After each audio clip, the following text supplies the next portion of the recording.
My sister pressed a hot iron into my dress, then into my hand. I still remember the hiss of fabric melting and the smell of burning skin. My dad just laughed and said, "Trash doesn't belong in silk." And my mom? She didn't flinch. "You don't deserve to be seen," she whispered. That night, I realized I wasn't part of their family. I was their scapegoat. But what they didn't know was how far I'd go once I stopped begging to be loved. Before we dive in, what time are you watching this, and where are you tuning in from? Let me know in the comments. This one cuts deep. The iron hummed softly on the kitchen counter, a low, steady sound that reminded me of when things in this house were quiet, rarely warm, never soft, just quiet. Outside, a cold drizzle tapped against the windows, casting silvery streaks on the glass. I was alone for the moment, bent over the folding table in the living room, adjusting the neckline of my dress under the yellow glow of the side lamp.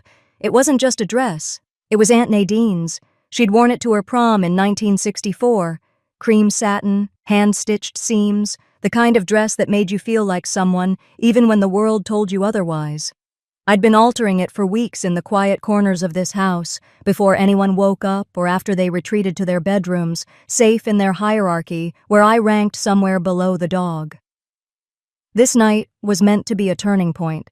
Not because I was trying to relive my youth, I was long past that fantasy, but because I was finally stepping back into the world on my own terms.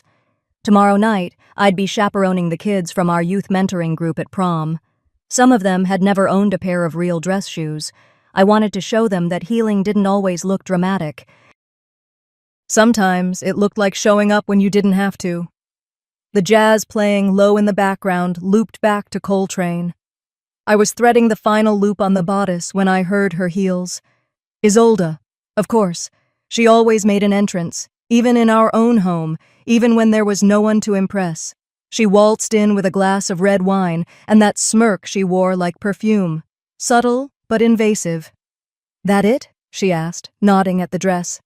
"Did Goodwill run out of garbage bags?" I didn't answer.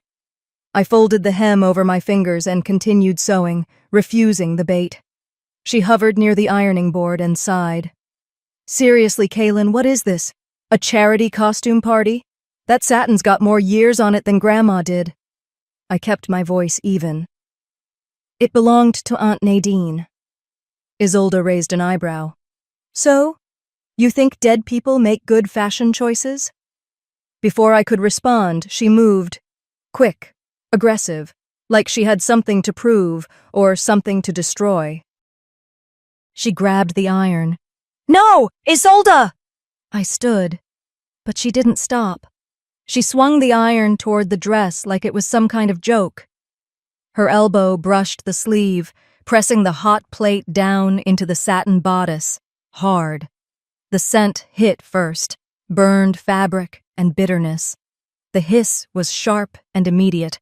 I lunged, reflex more than reason. My palm slapped onto the iron's plate in desperation, trying to wrench it off the dress. Pain shot up my arm like fire laced with betrayal. I dropped the iron and stumbled back, holding my hand. The skin blazed raw, already turning red. Isolde stepped away, feigning innocence. "Oops." I looked down at the melted imprint scorched into the dress. My aunt's memory, gone in seconds. Footsteps. I turned, hoping for someone, anyone, to say something human. But Dad just leaned back in his recliner, remote in one hand, can of soda in the other. He didn't even look at me when he spoke. That's what trash gets for existing. Trash. I froze. Mom didn't even look up from her tablet. "You wouldn't belong in that dress anyway. Not tomorrow night. Not any night." My breath caught, not from pain, but from the clarity that hit me like ice. They didn't care. No one did. Not even enough to pretend. I looked at Isolde. She was already sipping her wine, like it hadn't just happened. like she hadn't burned through something I loved and then smiled about it. I didn't scream. I didn't cry. Instead, I wrapped my hand with the inside of my sleeve, covering the burn without fuss. Then I walked to the closet, grabbed my coat off the hook, and headed for the front door. No one asked where I was going. No one moved. I opened the door. Rain swept in with the wind, tapping against my cheeks like cold reminders. I stepped into the night without umbrella or plan. It was quiet, the kind of quiet that settles in right before everything breaks. But nothing broke in me. Not anymore. I walked past the sidewalk, past the mailbox, onto the street. A car drove by slowly, headlights briefly illuminating my silhouette. For a second, I caught my reflection in the neighbor's side window, a woman in an old coat clutching her hand but standing tall. I didn't walk away from the house like someone fleeing. I walked like someone who had finally seen the truth. Because that burn on my palm, it hurt, but it didn't scar my soul. What scorched deeper was knowing I had always been disposable in their eyes, a placeholder, a filler between their real priorities, but not anymore. That night, I walked out with nothing but a ruined dress, a throbbing hand, and a truth I should have accepted years ago. Blood ties don't mean loyalty. I wasn't going to let them hurt me again, not ever. They thought I'd just vanish like I always did. But this time, I walked towards something. I slid into the driver's seat of my old Saturn, the cloth upholstery damp from years of wear, the smell of mothballs and winter air clinging to the roof. I started the engine with one hand, my good hand. The other, wrapped in a crumpled scarf I'd grabbed on my way out, pulsed beneath the fabric like it was keeping score. Rain drummed on the windshield like a ticking clock. I didn't bother turning on the radio. The silence was louder. As I pulled away from the house, the porch light flicked on behind me, casting a brief, cold glow over the front door. No one stepped out. No one yelled. Not even to say goodbye. They didn't expect me to have somewhere to go. But I did. The wipers squeaked rhythmically as I turned onto the highway, heading north. The world outside blurred. Wet asphalt, glowing taillights, the occasional diner sign blinking through fogged windows. I leaned forward, squinting through the windshield haze. My burned hand rested on my lap, and every bump in the road sent a reminder of the pain surging through my palm. Still, I didn't stop driving. The road curved through hills and dark woods, until finally, after about an hour, I slowed at a narrow turnoff lined with tall pines. A faded mailbox stood there like a forgotten sentinel. Cabin 12. I hadn't been here in over a year, but the place still held pieces of me no one else ever bothered to notice. I eased into the gravel driveway. My headlights illuminated the small wooden structure, shingled roof, green trim, and a crooked porch swing swaying faintly in the breeze. I turned off the engine. The rain softened. The stillness outside felt cleaner than anything I'd known in months. I stepped out, duffel bag in one hand, key in the other. My fingers trembled, not from fear, but from something else, a kind of remembering. This cabin used to belong to my Aunt Rosemary. After she passed, the property changed hands too many times, but for a while, I'd helped manage it for a rental company. Late summers and early autumns, I'd come out here to fix floorboards or patch window screens. I never told my family. They thought I worked at the thrift store full-time, but here, this was mine. Quietly. The key slid into the lock like it never left. Inside, the air was cold and stale. Dust clung to everything, but the walls still smelled like pine and old books. I dropped my bag by the fireplace and flipped on the small switch lamp by the window. Amber light bloomed across the room, catching the raindrops trickling down the glass. I moved slowly toward the kitchenette. My body was stiff, but my mind was clearer than it had been in years. I opened the small cabinet under the sink, and there it was. The old emergency kit, gauze, antiseptic, scissors, and waterproof tape. I sat at the table, unwrapped my hand, and braced for the sting. It came fast and hot, but I didn't flinch. As I pressed the gauze into the burn, my thoughts drifted, uninvited but welcome, toward Aunt Rosemary. Her voice, calm and low, rang in my memory like a church bell at dusk. "When they lock doors, Kaylin," she once told me, "you don't beg to be let in. You build your own house. Quietly." She'd said that one summer while we painted the front steps together, her hands speckled with blue. I'd asked her what she meant. She just smiled and said, "You'll know." I looked around now, at the cabin, at the peeling wallpaper and creaking floorboards. She'd meant this, not the building, but the act of choosing to walk away, without noise, without asking.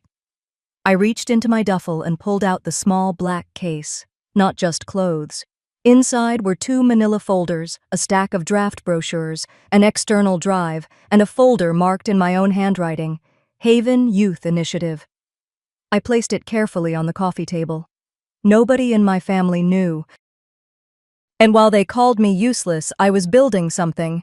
While they laughed behind my back, I was filing for 501c3 status. I'd partnered with a retired social worker and drafted a curriculum. I'd secured 2 grants and had a pitch scheduled Monday with a donor group based in Oregon. One of them followed our anonymous blog. I stared at the folder a while longer, then reached for my phone. The signal was weak, but enough for a call. It rang twice. Then Nora's voice came through, soft and warm. "Kaylin?" I exhaled, leaning back into the couch cushions. "Hey." A pause. "You okay?" she asked gently. "Better now." Another pause, but not awkward, just full. "Did you make it to the cabin?" she asked. "Yeah, it's quiet, cold, but it's mine for the night." "Good," she said. "You need rest. Mondays close." "I know." "We can still pull out of the pitch if you're not ready," she added. "I'm ready," I said, and I meant it. They always thought I'd break if I didn't have them, but I wasn't theirs to break. She was quiet for a moment, then said, "You know, your story, it could change everything, if you want to share it." I looked down at the wrapped hand, the folder, the firewood by the hearth. "Maybe," I said, "but I want the story to end on my terms." After we hung up, I moved to the fireplace and began stacking logs. I struck a match and watched the flame catch slowly. The warmth spread slowly across the room, curling around me like a blanket. I unfolded the floor rug and laid out my folders, paper, notes, diagrams, like blueprints. This wasn't a pity party. This was preparation. They'd erased me like dust. I was rewriting the story from ash. The next morning, I realized I needed more than a plan. I needed a witness. After rinsing out my mug and tossing some logs into the fireplace for warmth, I slipped on the softest hoodie I owned. It was charcoal gray, oversized enough to cover the fresh gauze wrapping my hand. I didn't want questions. Not yet. Just the comfort of knowing someone remembered who I was, before everything got twisted. The rain had slowed to a mist by the time I backed out of the cabin's gravel driveway. Thin sunlight peeked through low clouds, the sky unsure of itself, like it hadn't decided whether to keep crying or finally move on. I didn't go home. Instead, I drove toward Main Street, where a tiny cafe sat tucked between the florist shop and the library. Brindle's, it used to be called, though the new owner had painted over the sign and called it the Orchard Table. I still thought of it as Brindle's. So did most of the town. I used to come here with Aunt Rosemary. Sunday tea. Quiet laughter. She always ordered cinnamon toast and would say, "This place keeps its promises, even if people don't." The bell above the door jingled as I stepped in. The smell of baked apples and brewed coffee hit me like a hug I didn't know I needed. It was busy, but not too loud. Some college kids, a couple of families, and there, in the back, Mrs. Abernathy, same pressed blouse and warm cardigan as always, hair pinned back with little silver clips. She sat alone with a thick paperback and a small plate of scones, like this was just another gentle morning in her quiet life. But I knew better. She had been the only adult, outside Aunt Rosemary, who once stood between me and my parents. She'd once pulled me aside after class when she saw the bruises under my collar and said, "You don't have to lie for them." I took a breath and walked to her table. She looked up before I even spoke. "Kaylin," she said softly, like she'd been expecting me. I tried to smile. "Do you mind if I—" She pushed out the chair across from her. "Sit, sweetheart." I eased into the seat, clutching the warm mug the waitress slid in front of me a minute later. No cream, no sugar, just black coffee, same as always. Maybe some things didn't change. We made small talk first. Weather, the high school's new principal. But then I said it. My mom burned me yesterday. Her eyes sharpened like a scalpel. "Come again?" She poured tea on my hand. Boiling. Right after yelling at me to serve my stepbrother his food, like I was, I don't know, property. Mrs. Abernathy didn't flinch. She just took a deep breath and set her book aside. I continued, quieter now. Then she told me to get out, said I was worthless, like always. Only this time I left. The cafe noise faded around us. I could hear my own heart beating in my ears. "I stayed at the cabin," I said. "The one my aunt used to—" "I know the one," she nodded gently. "Your aunt brought me there once." To show me her peony garden. That nearly undid me. "I'm not crazy, right?" I asked. They rewrote everything. I wasn't imagining all those years, was I?" Her face didn't change, but her hand reached slowly into the tote bag beside her chair. "I've been waiting for you to ask that," she said. Out came a worn manila folder, edges curled, rubber band loosely wrapped around the middle. She set it down between us. "These," she said, "are letters. From you. Sophomore through senior year. You used to tuck them inside your poetry submissions for the school magazine. I told you the poems weren't publishable because of subject matter. But that was a lie." She gently opened the folder. Inside were handwritten pages, some torn from composition books, others on lined paper, folded so many times the creases had split. One read, "Sometimes I pretend I'm made of stone so it doesn't hurt when they pretend I'm invisible." Another, "I screamed once when he called me a mistake at dinner. My mother said, 'Be quiet, you'll upset your brother.' I couldn't speak. I didn't even remember writing half of them." "I kept these," Mrs. Abernathy said quietly, "because I believed you, and I didn't know where else to put the truth." I looked down at my coffee. My hand trembled as I held the cup. But the shaking wasn't fear this time. It was release. Something inside me unclenched. "They told me for so long it was all in my head," I whispered, "that I was dramatic, unstable, ungrateful." "They tried to raise you to believe you had no voice," she said firmly. "But I always knew better." The dam inside me cracked. I laughed a little. It came out more like a cough. "And if I ever, I don't know, speak up publicly," I said, "would you—" She didn't even let me finish. "I'll testify," she said. My eyes stung. I nodded. "Thank you." "It's not for them," she added, looking right at me. "It's for you." I sat there a moment, just breathing. Then she stirred her tea and casually added, "There's a gala next weekend, community thing, local donors, news people. They're even honoring a few education nonprofits." "Oh?" "They listed you as assistant coordinator on the flyer." I blinked. "What?" She smiled faintly. "Your friend Nora submitted your name. Quietly. Thought you'd back out if you knew too soon." I stared at the sugar jar on the table. "I can't go." "You don't need to go for them," she said, sipping her tea. "You go to remind yourself that you never needed their approval." That hit me right in the ribs. I nodded. Slowly, but it felt like the first real yes I'd said in years. After we hugged goodbye, I stepped back into the street. The drizzle had stopped. Just low fog now, hanging like breath across the asphalt. On my way past the town post office, I spotted the bulletin board near the corner. Dozens of flyers cluttered it, but one sat pinned front and center. Community Gala, Saturday 6 p.m., Memorial Hall. I walked closer, squinting. Down at the bottom, under Planning Committee Support, I saw my name, Kaylin R., Assistant Coordinator. No title, no family, no noise. But I was there. I pulled a pen from my bag, leaned in, and underlined my name once. Clean, firm. Then I turned and walked away. I didn't realize until that night, my name was no longer just whispered in their house. It was starting to echo in town. I arrived at the community center just as the sun dipped below the ridge, casting amber shadows through the tall windows.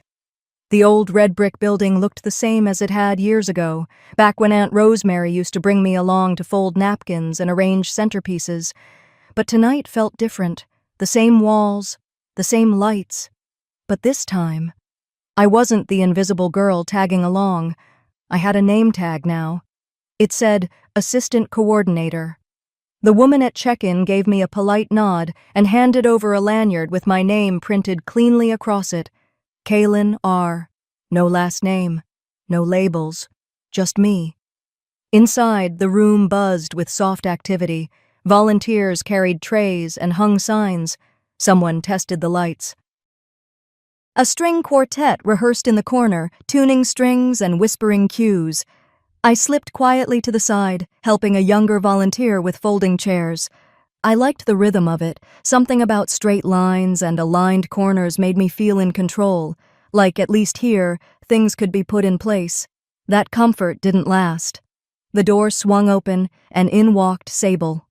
Flawless as ever, in a dark green wrap dress and nude heels, her makeup sharp, her hair curled with intention. Beside her stood my mother, Odessa, dressed in tailored beige, all sharp lines and ice. They scanned the room like they owned it, and for a long time, they had. Sable's eyes landed on me. Her smile was immediate and fake. "Well, look who finally decided to be useful," she said, lips barely moving. "Didn't know they let you in." I didn't respond. I just straightened the line of chairs. Odessa walked past without a glance, murmuring low enough for only us to hear. "Stay professional, Sable. She won't last long." That was always their version of encouragement. Masked dismissal. I kept my head down, kept folding. But inside, I burned. They made their way to the main area, charming the early guests. My mother's voice floated above the room like perfume, controlled, sweet, lethal. "We're so proud of our community. And of course, our dear Sable. Her work with youth outreach has just been extraordinary." I almost dropped the stack of programs I was arranging. Youth outreach. I moved closer to the refreshment table and listened, pretending to help with placement. "She's being considered for a seat on the Regional Youth Council," one woman said, nodding with admiration. Such a generous heart. My stomach twisted. They were crediting her with my work. The Haven Youth concept, what Aunt Rosemary and I had quietly built, what I'd carried after my aunt passed. The late nights, the grant letters, the mentoring. All stripped, renamed, and handed to the person who once called my efforts a hobby for bleeding hearts. And nobody knew, not until Leora walked in. She was taller now, almost 20, dressed in a simple blouse and jeans, her curls tucked into a bun. I hadn't seen her since she aged out of the program 2 years ago. She scanned the room and locked eyes with me. I barely had time to react before she rushed over and hugged me, tight and unfiltered. "You're here," she whispered. "You really came." Heads turned. Conversations paused. Sable noticed. I stepped back, smiling. "I didn't think you'd remember me." "Are you kidding?" she said. "You changed my life." Her voice wasn't loud, but it was clear. My mother froze across the room, her wine glass paused mid-air. Sable's lips pressed into a line. I quickly redirected, guiding Leora toward the volunteer table. But others had heard. A local businesswoman I vaguely recognized from the Rotary Club walked up, holding a clipboard. "Sorry, what's your name again?" "Kaylin," I said evenly. "I help with coordination tonight. Also, I founded Haven Youth, quietly, years ago." She blinked. I thought Sable, she's helped promote it recently," I said carefully. But the roots were different. Small, personal. "You know how these things start?" Leora nodded, almost reverently. "She built it first." I didn't need to say anything else. Word travels fast in small rooms. Within minutes, 3 more people asked for my card. I kept them tucked in my pocket, simple matte gray, with just my name, email, and the Haven logo embossed faintly, understated, honest. I handed one to a donor who asked how I got involved. "I was one of them," I said simply, and then I stayed. The woman placed a hand over her chest. That's the kind of story people need to hear. Across the room, Sable watched.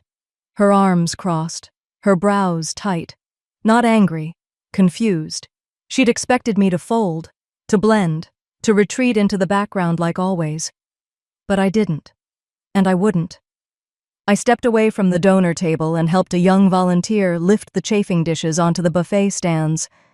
As I adjusted the tablecloth, I saw Sable whisper something to Odessa, whose face darkened. They'd underestimated me. Maybe for the last time. The knock came just after 7. I was still in my robe, coffee half sipped, the morning damp and unusually still. You know that kind of quiet where even the birds seem to hesitate? That's what it felt like. A pause before something breaks. When I opened the door, Sable stood there like she owned the land under her shoes. Her heels sank slightly into the soft gravel, but her posture never wavered. In her hand was a garment bag, sleek black, thick canvas, the kind that screamed designer. She wore a polished smile, all softness on the outside, calculation in the eyes. "I thought I'd drop this off," she said, lifting the bag slightly. "A peace offering, I guess?" She didn't ask to come in, just stepped over the threshold before I had time to decide. I moved aside more out of habit than welcome. The cabin suddenly felt smaller with her in it. The warmth from my fireplace didn't reach her. Or maybe it did, and she was just cold by nature. She laid the garment bag carefully on my dining chair, her nails tapped against the zipper like she was unveiling a prize.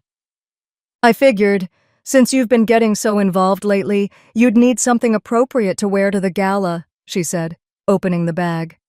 Inside hung a dress that looked like it cost more than my rent. Crimson satin, a slit up the side, rhinestones across the neckline. A far cry from anything I'd ever choose or afford. It felt loud, obvious, like her. I didn't touch it. "You can wear it," she said, her voice syrupy sweet. "Or burn it. I don't care. I just thought you could use a little help looking the part." I glanced at her face, unmoving, like this was some sort of favor. But there was a sharpness there, a twitch in her smile that gave her away. "I'm fine, Sable." "Oh, I'm sure you are," she said, brushing invisible lint from her blazer. But Mother and Randall, they weren't too thrilled when your name showed up in the event program. There it was. I didn't say a word, just stared at the dress like it might bite me. "They think you're making a bit of a spectacle," she added, circling my small living space. "And to be honest, I agree." She stopped at the window and looked out at the trees. "You know," she continued, "showing up in something like this might just save you some embarrassment." I didn't take the bait. "I mean," she said with a flick of her wrist, "imagine how awkward it'll be when everyone finds out who really built that program. You think those donors will still call you back when they realize you're just The one who folds chairs? I walked over and zipped the bag closed. You can take it back. Sable blinked, thrown for half a second.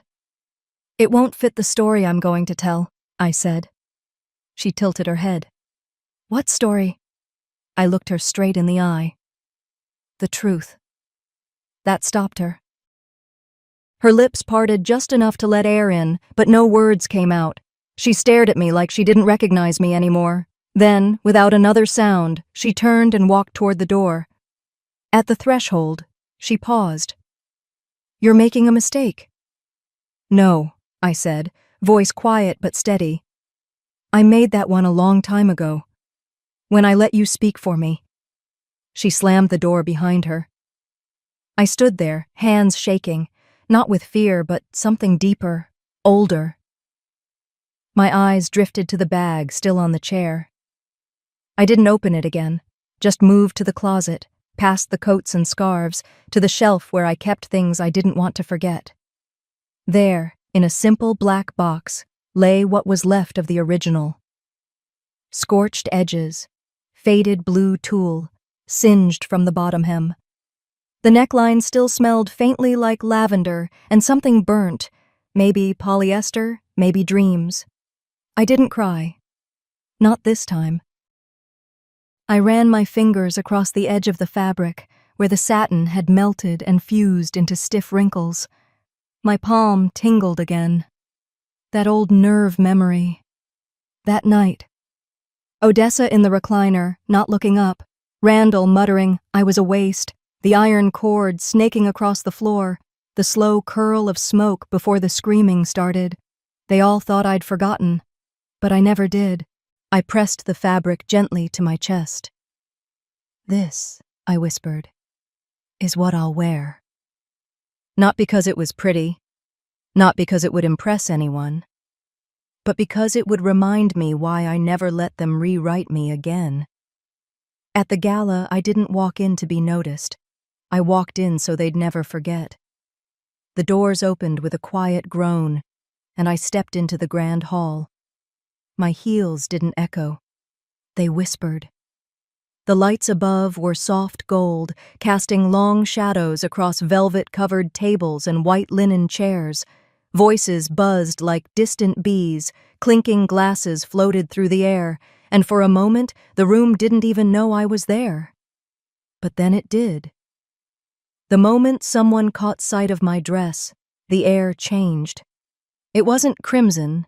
It wasn't rhinestones. It wasn't silk or couture or anything Sable would have picked. It was something else entirely. A deep navy base with flecks of scorched silver. Hand-sewn panels, some from what was left of that old prom dress, others borrowed from thrift shop lace and dyed to match. My neighbor's daughter had helped me stitch it together. It didn't try to be pretty.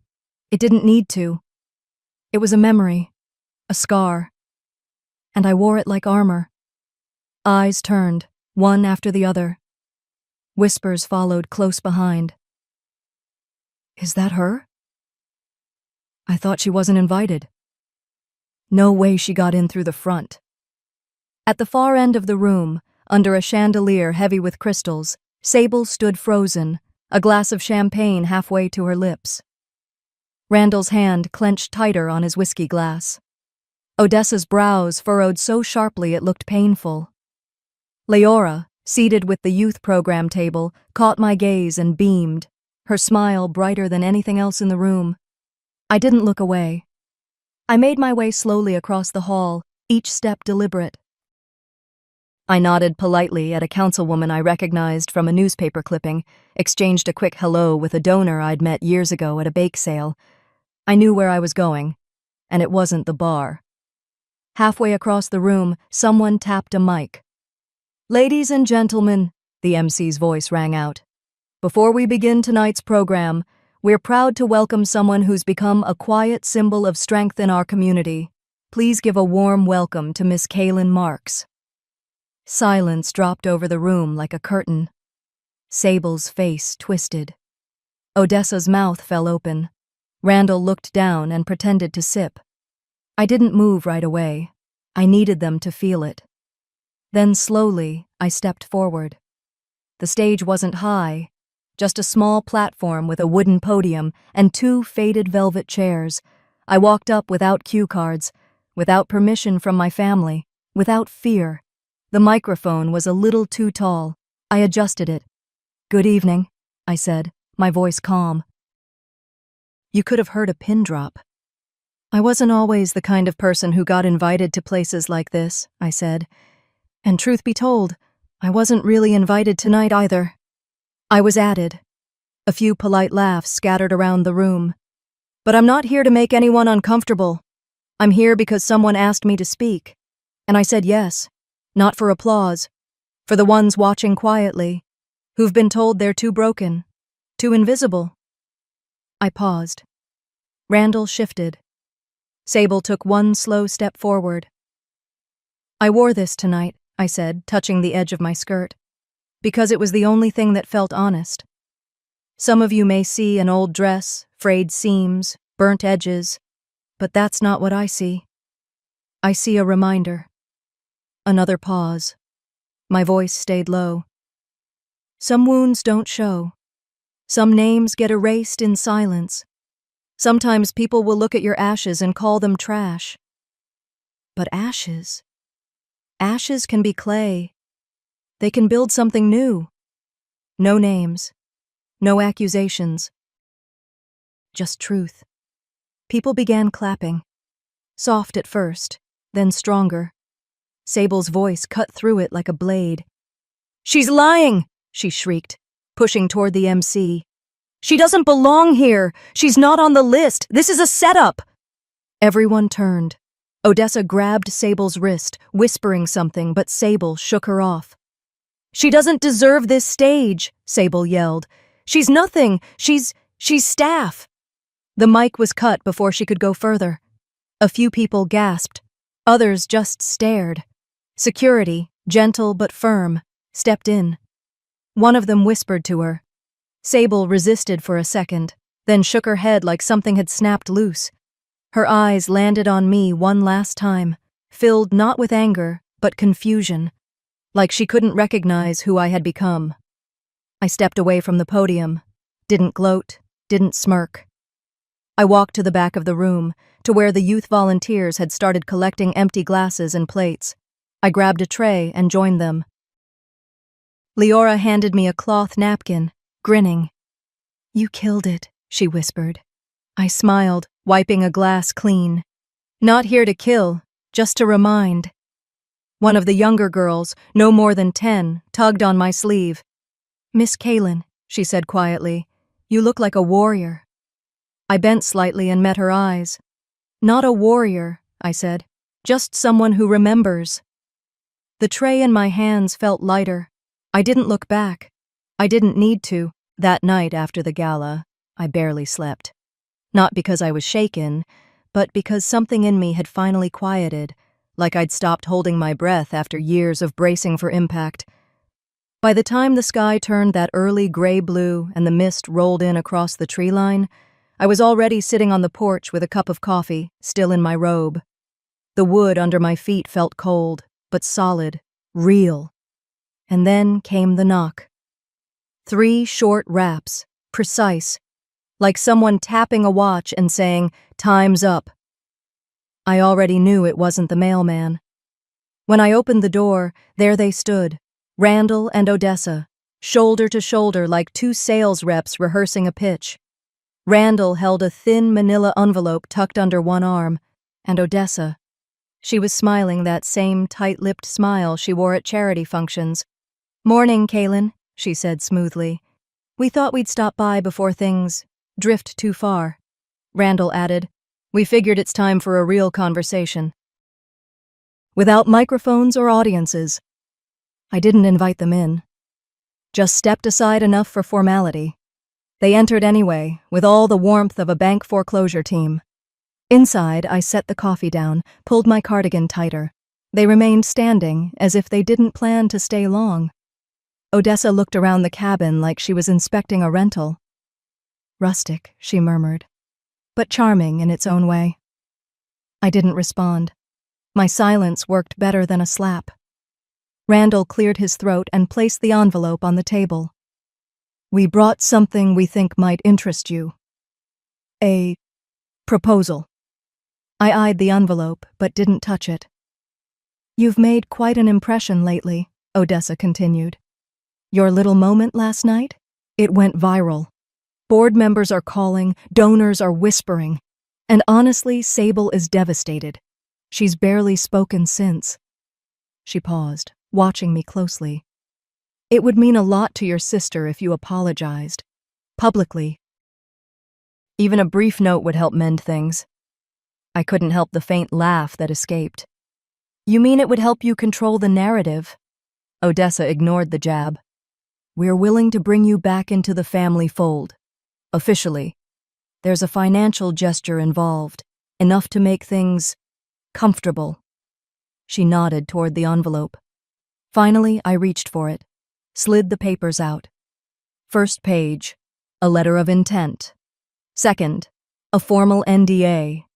Third, a media statement draft. The deeper I read, the colder I felt. This wasn't reconciliation. It was a muzzle. Terms included a comprehensive confidentiality agreement, restrictions against public commentary or publication regarding family history, and one particularly sour line that labeled me an emotionally volatile party with a history of reputational disruption. I looked up. "You want to pay me to disappear?" Odessa tilted her head. "Don't be dramatic," Randall added. "It's not about erasure. It's about peace." "No," I said, folding the papers slowly.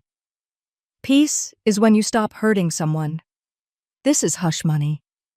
"You always twist things," Odessa snapped, that calm mask cracking for just a second. "You were never built for this family. You were just lucky we let you ride along." I stepped toward the fireplace and picked up the old matchbook I kept on the mantel, same one from prom night, same one I'd used to light the last candle Grandma ever gave me. Without another word, I struck the match, held it steady, then set the corner of the paper ablaze. They didn't move at first, just stared. The pages curled into black and orange, twisting like smoke trying to escape. "You're going to regret this," Randall said, voice low. I turned to him. "No, I regret ever trying to become the daughter you could love." Odessa suddenly lurched forward, grabbing my arm, fingers digging into my skin. "You're still nothing without us," she hissed. "You think these cheap stunts make you strong? You'll crawl back, they always do." I looked her in the eyes. Calm, still. Then quietly peeled her fingers off me. "Then you've got nothing left to be afraid of." For a moment, all I could hear was her breathing. Sharp, irregular, like she'd been punched without being touched. Randall took her elbow and started toward the door, but not before giving me one last glare. A silent threat wrapped in disappointment. I didn't flinch. They left without slamming the door, just a soft click as it shut behind them. I walked over and locked it. The bolt slid with a satisfying thud. Then I leaned back against the wood, not out of fear, out of finality. My heartbeat wasn't racing. My hands weren't shaking. I wasn't hollow anymore. You can't rewrite a story if you let the villains hold the pen. I'd burned their version. Now it was time to find mine. That night, I didn't turn on a single light when I got home. I changed out of my day clothes, folded them neatly, and laid them at the end of the bed like I was still the girl who feared getting scolded for leaving a mess.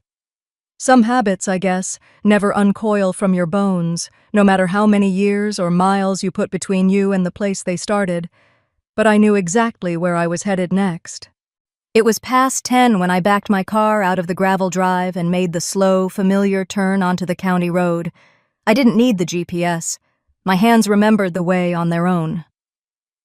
35 minutes later, I was parked in front of the old house. The porch light had long since burned out. The lawn was wild, the "for sale" sign half sunk in mud near the sidewalk, but I still had the key. I gripped it tightly in my palm as I stepped out into the crisp night air. The front door stuck a little, like it always had, but gave way after a push. I slipped inside, shutting it quietly behind me. No one had lived here for over 2 years, not since Dad got sick and they moved in with Odessa. But the air still carried the scent of old varnish and stale memories. I didn't bother looking around the main floor. My feet took me straight to the attic stairs. Each step creaked under my weight, protesting like they knew what was coming. At the top, I pushed open the narrow door. Dust curled in the beam of my flashlight, the room still blanketed in cobwebs and forgotten boxes, and there, near the far corner, was the spot. I crossed the room slowly, my flashlight trembling just enough to make the shadows feel alive. Years ago, on prom night, I had hidden up here after Odessa mocked the dress I spent months designing. I'd found it ripped, stained, and scorched. The hem burned like someone had tried to erase every hour I poured into it. Mom called it an accident. Sable said I was being sensitive, but no one ever looked me in the eye when they said those things. I knelt down, my jeans brushing against the dust. The floorboard still had the faint, blackened mark, a jagged crescent, half hidden by age. I reached for the edge and slid my nails beneath it, prying until the wood gave a soft pop. Beneath it was a small tin box, wrapped in a disintegrating strip of velvet ribbon. My fingers hesitated. Then I pulled it out and opened the lid. Inside, there it was, my sketchbook, the one I thought I lost the summer before senior year. Pages were curled, ink faded at the corners, but my drawings were still there. I flipped through dress designs, little comics I'd drawn of me and Leora, even one of Mom in a superhero cape, before I knew better. And tucked behind the last page, a journal. Old leather binding, cracked at the spine. Odessa's name was scrawled on the inside cover, along with a date. I flipped it open, expecting prom rants or college to-do lists. Instead, I found venom. Kaylin is the burden child. She takes up space, drains attention. Mother says we must be patient with her, but I know what she means. Dead weight. My hand went cold. I turned another page. She's too much like me, and I hate myself. I sat back slowly, the flashlight balanced between my knees, its beam hitting the corner of the attic like a spotlight on an empty stage. It wasn't a revelation. It was confirmation.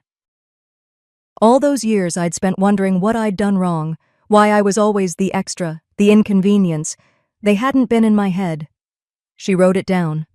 They thought I was too sensitive, too emotional, too reactive. Turns out I wasn't. I was just too observant. I didn't cry out loud. Just let the tears slide silently down as I stared at the pages, letting them finish what they started. Eventually, I closed the journal and tucked it into my coat, not to keep it, but to decide later how best to release it. I looked back down at the spot on the floor, where a small piece of charred fabric still clung to the wood. I reached for it, just a singed strip of satin, but in that moment it felt like a piece of myself, the version they tried to erase. I stood, brushed off my knees, and looked around the attic one last time. Then I walked downstairs, locking the door behind me. On the front porch, I slipped the key from my ring and stared at it in my palm for a moment. Not with regret. Just clarity. I dropped it through the mail slot. A small metallic clink. That was the last door I'd ever unlock in their house. Outside, I pulled out my phone and texted Leora. Me. You were right. The rot started long before I was born. Her reply came a minute later. Leora. But you're the one who ended it. I stared at the screen, then turned off my phone. Sometimes silence says it better than words ever could. The next morning, I walked into the auction house and saw the final bidder's name, S. Wren Prescott, my sister. I didn't flinch, didn't look away. Just stepped to the side quietly, signed the registration form with my full name, Kaylin Prescott, and took a seat near the back wall. The wood chair creaked slightly under me, but I didn't move again. The sunlight through the tall windows was unforgiving, casting a golden glare across the room. It made everything feel exposed.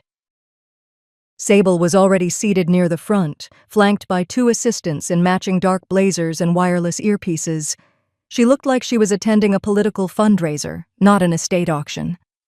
Her hair was styled into a sleek twist. Her lipstick was sharp. Her posture screamed control. She hadn't noticed me yet.